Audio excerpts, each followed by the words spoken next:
नौजवान है जो आज के इस दौर में भी अपनी मादरी जबान कश्मीरी को फरोग दे रहे हैं। त्राल के चकराजपुरा से ताल्लुक रखने वाले एक नौजवान डायरेक्टर उमर निसार और अनंतनाग से ताल्लुक रखने वाले 12 साल गुलकार अयान सजाद कश्मीर के सूफियाना कलाम को नए अंदाज और तर्ज में पेश कर रहे हैं।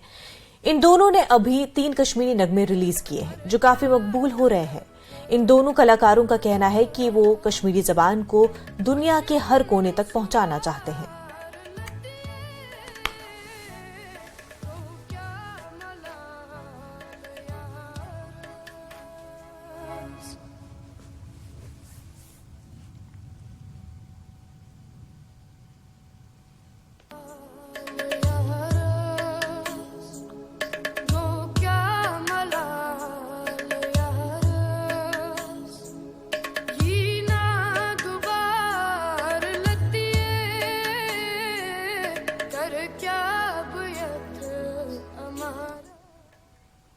बुलेटिन में फिलहाल इतना ही। पर आप बने रहिए न्यूज़ 18 जम्मू कश्मीर लद्दाख हिमाचल के साथ। आदाब।